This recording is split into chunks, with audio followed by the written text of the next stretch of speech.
Welcome to a quick recap of week 11 of the Biddy Bum Bums Fantasy League. What a week it was, Shawn. Wasn't that? Was it not? Yeah. I think you and I were just talking before the show. We think the playoffs are pretty much set in stone. I don't see any way anyone else kind of makes it in unless, well, yeah, they need help. We've seen crazier things happen. Yeah. You mentioned I think the teams are set. It's all about the seeding, and let's talk about this previous week and how it shook out. Let's do it. First game, take it over. Yeah, you got the Muppets versus Buffalo Angela.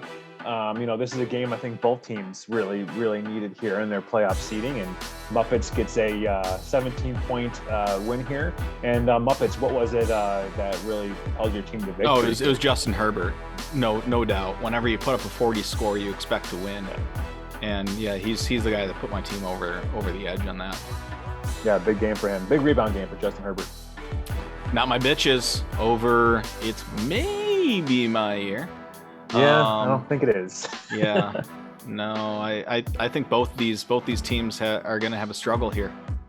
Yeah, absolutely. You look at Paul's team. I mean, he got some pretty. 55 points. Taylor.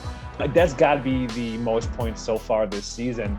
That's got to be borderline. That's got to be up in the top 10, 15 ever in fantasy football. 5 touchdowns. Crazy. Great game for bitches. Knob slobbers. Tight one against UK Bills. Doesn't come up with the win. Yeah, game of the week. We talked about it. High scoring affair.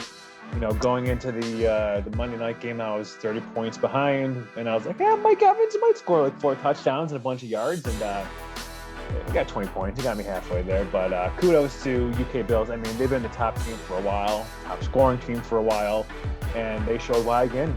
Yeah, this is a tough loss for you, especially when Eckler puts up a 40 drop there. That's got to be tough for you to take that L. Yeah, and Kirk Cousins, another big game for him too. So we'll rebound. Not worried about it. Double D, Killer Tomatoes, officially eliminated from the playoffs with this loss. Crushing loss. Almost 100 points. Yeah, it's not looking good for Killer Tomatoes, especially after Justin Fields' injury. I don't know how it can get any worse. I think we say this every week for the Killer Tomatoes. I don't know how it can get any worse, but then it does. I guess things can always be worse, right? I guess, yeah. I mean, I don't know how much worse you can get than this, but this is probably one of his worst performances of the season. He took it all in stride. He's a good sport about it. Looking forward to Alex challenging him for the 5th time. 5th Grebe of the Year Grebe Award for Rob. That's got to be a new record. The Itty Buddy TE by committee comes up with a win over Bennett like Beckham. I think this was probably the biggest shocker of the week. Yeah, absolutely. I mean, Beckham has been a favorite to contend for the championship. Still not writing him off. Kind of like, some experts in the Bills, not writing the Bills off quite yet, but Bennett can't afford to lose too many games, especially to people who are behind him. Itty Bitties, he needs help if he wants to make the playoffs, but getting this win definitely is a step in the right direction. Looking at the standings, this is what the standings look like. We're going to get into the playoff picture in just a second. What's your knee-jerk reaction? Just kind of looking at these numbers and digesting them. What do you think is this is showing us here? Yeah, UK Bills, clear top team in the league. I think it's going to be very hard to catch him from a point scored a point. If anyone made bets for a point total beginning of this season, I think it's going to be very hard pressed for UK Bills to lose this race. Now that he's got a 100-point lead over the person behind him, myself. But yeah, UK Bills. I mean, we've seen these top 4 teams, top 5 teams. They've been there for a while now. Not a whole lot of shuffling. So as we talked about, we'll get into the seeding here. This is where it's the next 3 weeks are going to determine these seedings, because this can change a lot quickly.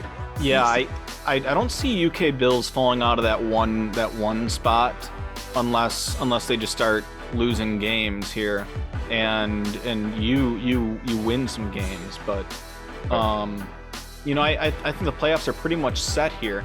Here's what it looks like on the outside. Forget Buffalo Angela there.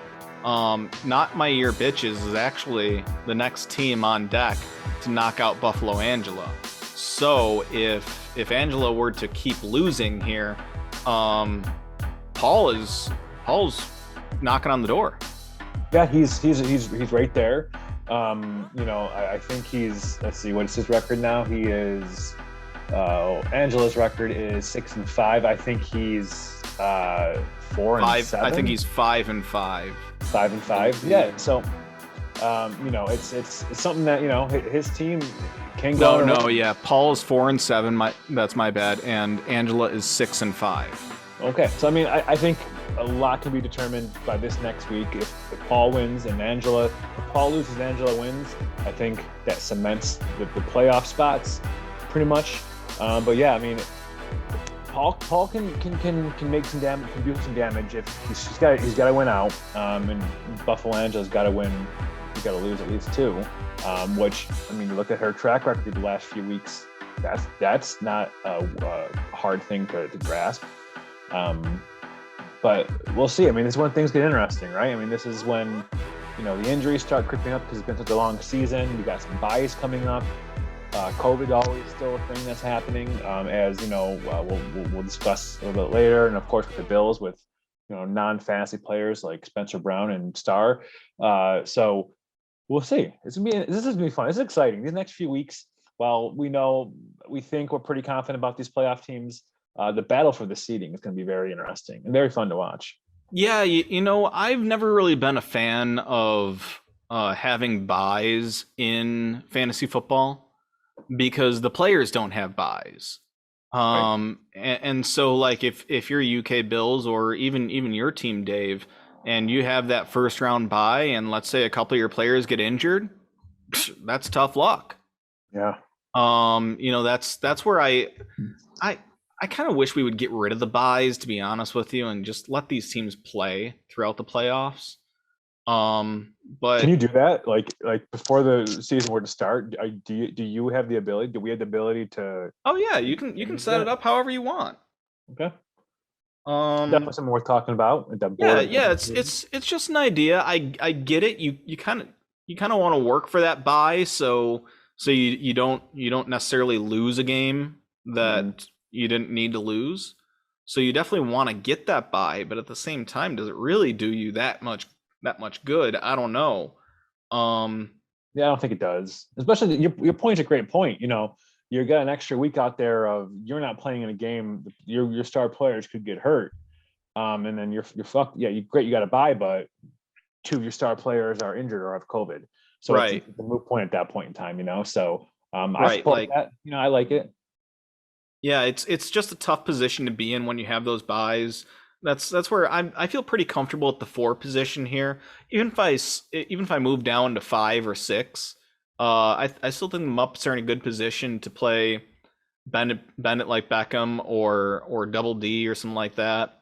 The only team that I'm really scared of playing right now is UK Bills. Okay. When you look at those top 7 teams, or sorry, those top 6 teams, UK Bills is the team I'm most scared of. Sure, I'd agree. Proof is in the pudding, as they say, right? He beat me. He's beaten almost everybody he's played, with the exception of three games. He's scored the most points. So yeah, I think I echo that. There's not a whole. I think I can match up pretty well against every single team that's sitting there on that playoff bracket. Even UK Bills, I would never want to draw that. I don't want to draw the short straw there, but right. That's why they play the game, right? Well, going into our power rankings, not much changing at the bottom here. Yeah, Killer Tomatoes. I had him, I think, as high as 9th once this season.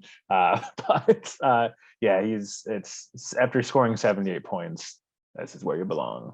Yeah, and you know what? It's gonna take a lot of convincing for me to move him out of 10th now. Even if you were to win out and get those how many games are left? 2? 3 more. Yeah. Get those 3 more wins, a 6-8 record. I just don't know if that's gonna do it. He's already mathematically eliminated from the playoffs, so he's got pride to play for. Number 9. Yeah, I've had him as low as 10 a couple times this season. His team is just I think you look at his team and you're like, oh, he's got Aaron Rodgers and Josh Allen, like the two best fantasy quarterbacks for the most part. Well, two of the best, not the best. And Stephon Diggs. How does he lose teams? Jamar Well, Chase too. I mean, he's had a yeah, decent team. I think he's just had some tough matchups, and it seems like every week some players let him down. sure.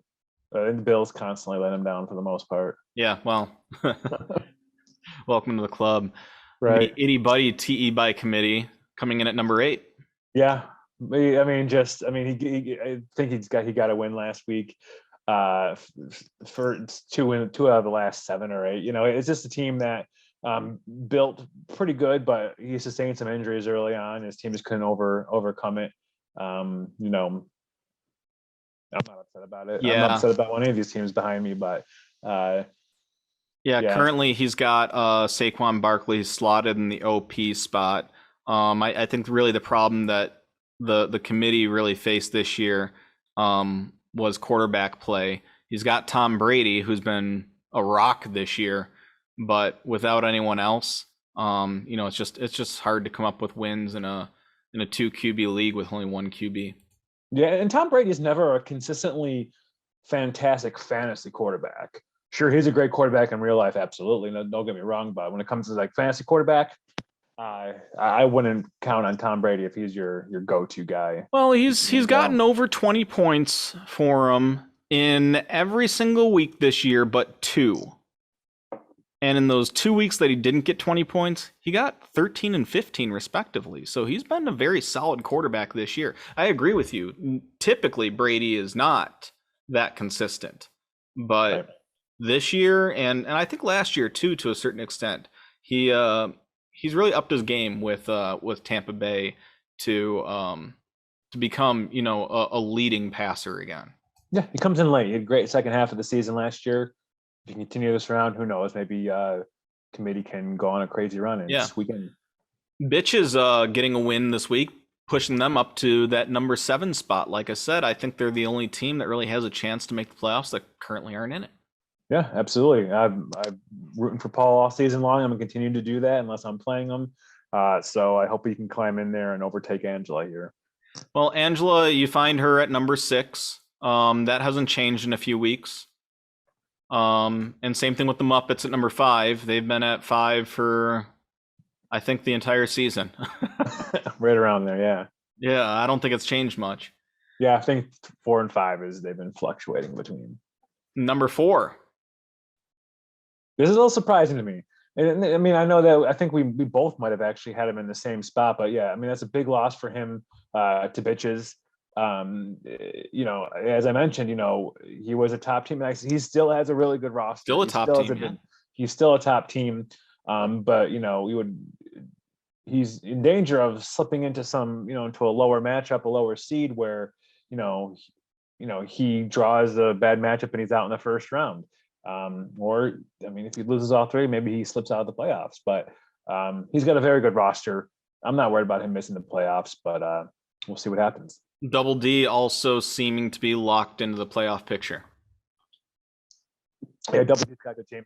Good team going forward here. We'll see how high he can climb, if he can sneak into the top 2 spots or not.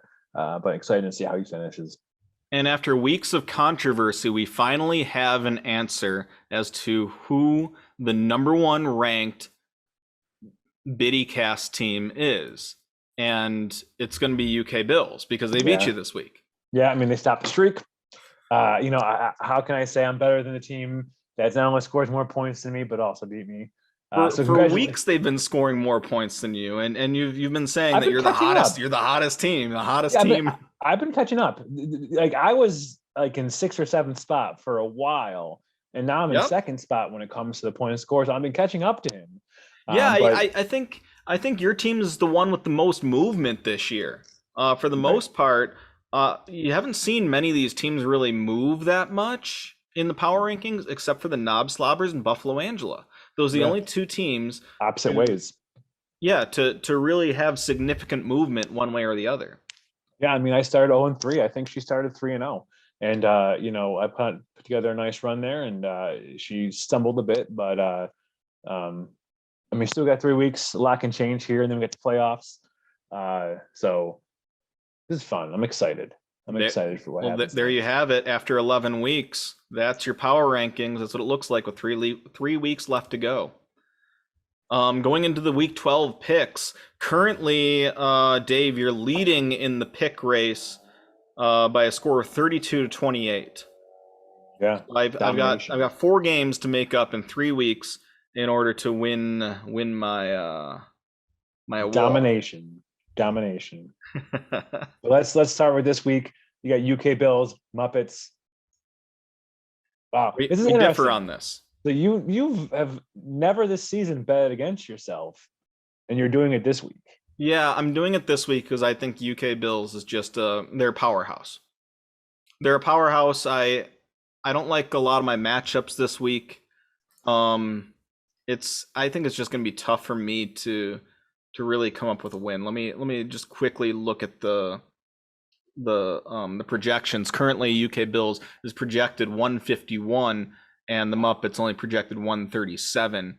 So taking a look at that, and he's got a lot of good players with good matchups. Nick Chubb, Najee Harris. I think Harris is due for a big game against Cincinnati. I don't think Cincinnati is really that good of a team. Mm-hmm. They've kind of surprised people this year.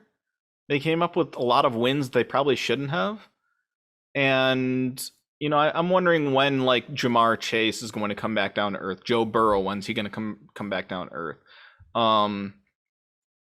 And Joe Burrow is another character that UK Bills has. So one thing I think to keep in mind with those matchups, you mentioned Nick Chubb, Kareem Hunt is coming back this week, and that's always been kind of a two-headed monster attack for the run game in Cleveland. So that could certainly negatively affect Nick Chubb's production, which could go positive for you with Kareem Hunt being back here. Yeah, but I mean, even right now, one of the matchups I'm favored in is Tyrod over Joe Burrow. I don't necessarily agree with that, so it's not good. Tyrod is a dependable 12 to 15 kind of point quarterback. Burrow will probably get you north of 20. So yeah. So I just think I got a rough week here. Got a few players on buys. Tyreek's on a buy. Clyde Edwards-Helaire is on a buy. So yeah. Tough week to be playing Chiefs players. Sure. Yeah. I agree. Itty Buddy tight end by committee and Double D.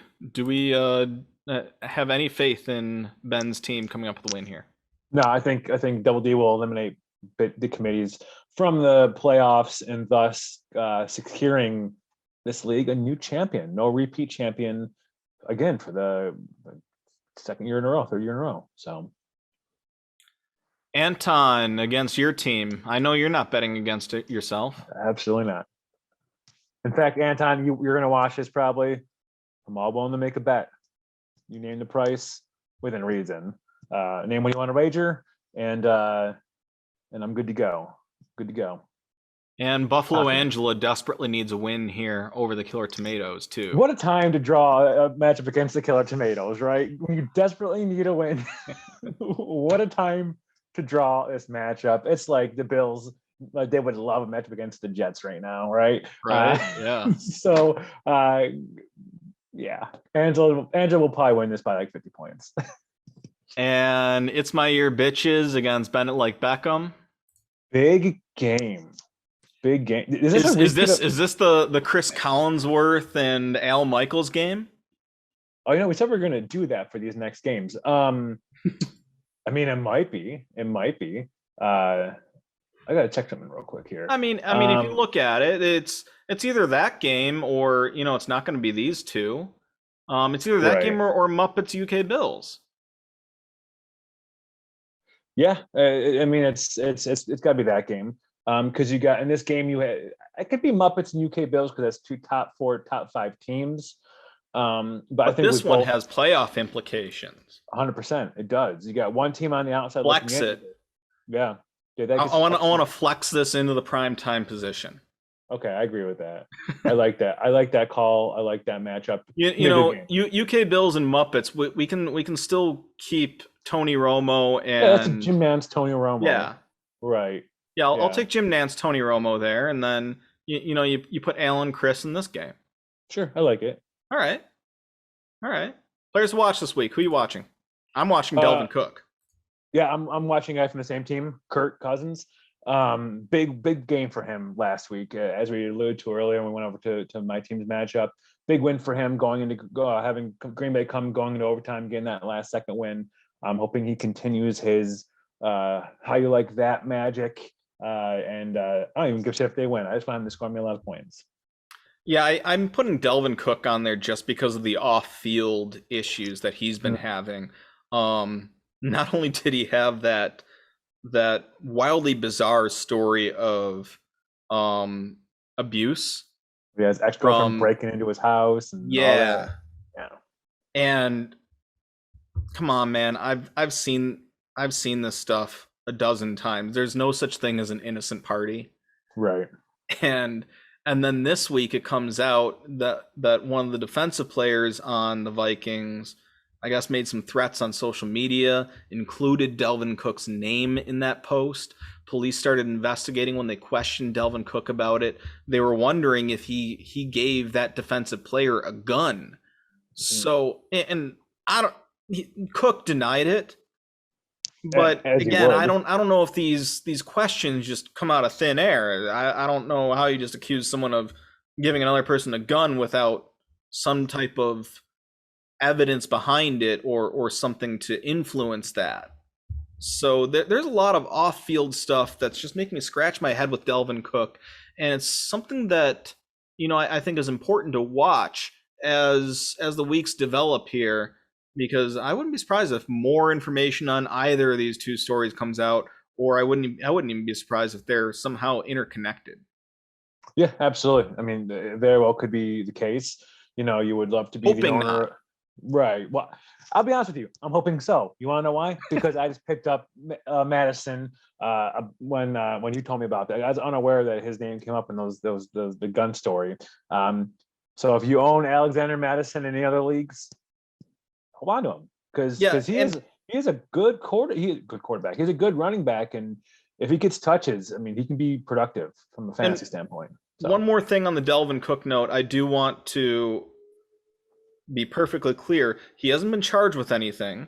Right. There's no evidence that would potentially put his playing time in jeopardy, at least currently. But I just bring it up because there's a lot of things off the field going on with Delvin Cook, and I don't know when all that's going to be figured out. I'm guessing this off season, but right. you never know. Yeah. We saw what happened with Kareem Hunt a few years ago, so you never know. Right. The same thing could happen with Delvin Cook. Or Ray Rice. Talking points this week. Only one thing I want to talk about on Thanksgiving. What are your favorites? Oh man. So this is a great question. I love so many. I'm not a big turkey fan. So really I look forward to the side dishes. I can make a plate of just side dishes. Certainly stuffing. I'm gonna go on the record right now and say I want to put it out there and get like a change.org petition signed. Let's make stuffing a year-round meal, a year-round thing. Great. Stuffing is fantastic. Very versatile. Can do a lot of stuff with stuffing. Can mix it with a lot of things. Now, do you do like the generic stuffing? Do you do No, stovetop only? Get a homemade. Put some celery in there. It's great. I'm I'm very picky about my stuffing, and I've got a story for it too, because this goes back to when I was a kid. Interesting. This goes back to when I was a kid, and I had a family member who would make stuffing with like nuts and raisins. Sometimes there was like fruit in there. Oh, craisins probably. Yeah, either it was not good. Oh, it's delicious. I didn't like it. I was scarred for life from that.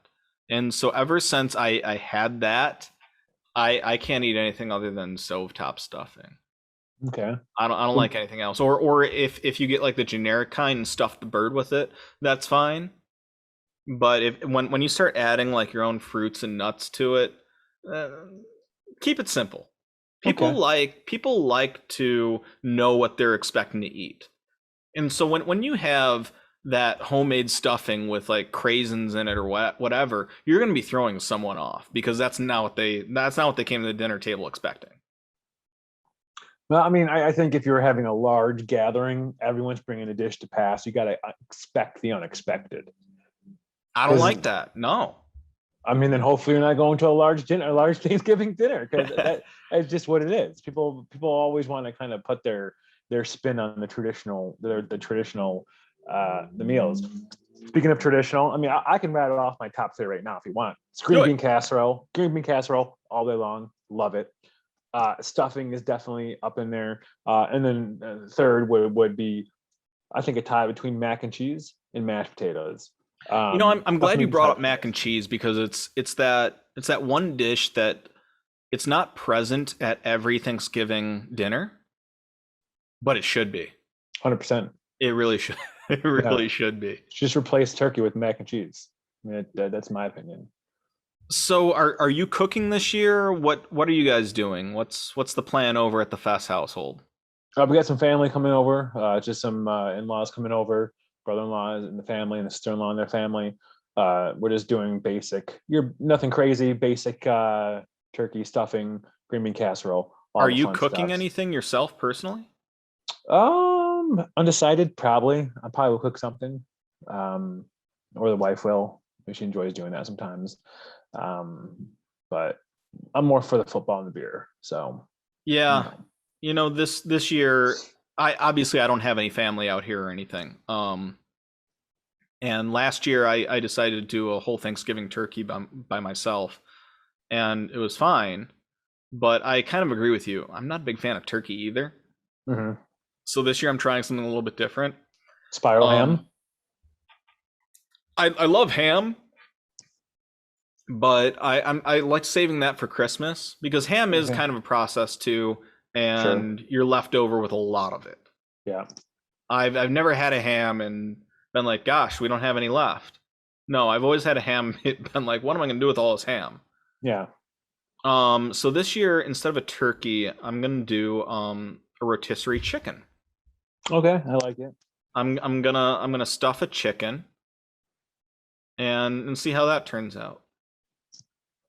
Well, you got to let us know next week in the BiddieCast. Yeah, I figure what can go wrong with a chicken? No one complains about chicken. Everyone likes the way chicken tastes, Yeah. And I'm all for changing Thanksgiving and getting rid of turkey. Change. Yes, I don't know whose idea it was to be like, you know what, Thanksgiving needs to have turkey. Yeah, that's the biggest con in the history of our country. And is having turkey be required for Thanksgiving. Isn't it kind of a lie too? Because I remember reading somewhere that the Pilgrims and Indians, they didn't have turkey. Well, I don't know. I mean, I believe it if they did, but I would also believe it if it was fake news and they didn't. It makes sense though. I mean, I don't know what Pilgrims and what Indians got together for the first Thanksgiving. I don't know if it was like up in the near New York, or if it was more in like. Oh, the Pilgrims arrived on Plymouth Rock, right, in Massachusetts. Right. We know that there's turkeys in the area, so I mean, it could be turkeys. It could be pheasants too. Ducks. It could be ducks. I tell you what, there's probably a lot of birds. Cornish hens. Probably birds. Probably fish. I have a couple friends who they do. It's a fish is their main course. They like a salmon. Fish. Like salmon, yeah. Which I don't know if I'd want to do that necessarily, because I don't think all those sides would go well with fish. I think poultry, all those sides go really well with poultry. So yeah, I think you could do it with seafood. It's just, would it be, is that even Thanksgiving anymore? Thanksgiving is what you make of it. It can be whatever you want. You can do pizza. I mean, what do they do in the Christmas? Well, that's not Christmas. We're confusing my stories here, but I mean, all that matters at the end of the day is everyone's gathering. You guys are having a good time, right? by getting drunk and arguing about politics, and watching football, because that's what the America Thanksgiving is about, is watching football, right? That, you know what, I'm looking forward to it and making it even more exciting this year. We've got a Bills game. Yeah, I mean, we won't get too much into that game. That's an important game for the Bills, though. I mean, that's as much of a must-win game as bitches has coming up here. So we'll see what happens. I think the Bills would be fine even with a loss. Oof, I don't know, man. I don't know. Yeah, it's not the position we want them to be in, but I don't think a loss really kills them at this point. But they have. I mean, you look at New Orleans. Kamara's not playing. Ingram might not play. Like, their whole offensive line is hurt. They're without their top wide receiver. Trevor Siemian is fucking the quarterback. Like, I mean, I would be extremely embarrassed if I were the Bills and we lose this game after. And I'm not saying losing to the Colts was a terrible game. It was a terrible loss because they're a good team, but losing in the fashion they did was embarrassing. And of course, losing to the Jags. I don't know. I just be very nervous for the Bills if they weren't able. I'm nervous for them. I would still be nervous after they win, if they win this game. Currently, the odds are Bills giving 6 points. Yeah, I mean, how much were the Bills favored against Jacksonville? Oh gosh, it was like 15 points. It was, yeah, they were 7-point dogs or 7-point favorites against the Colts. They got blown out. So, I mean, I'm expecting a win. I think they really will win because they got everyone back except the COVID guys playing in perfect conditions. I think good thing for Anton's team is I think Allen and Diggs might blow up this week. So, like, in a good way. So we'll see. I mean, hopefully I can stay awake for it. That's a late game after eating a lot of food. So, yeah, especially turkey if you're having turkey.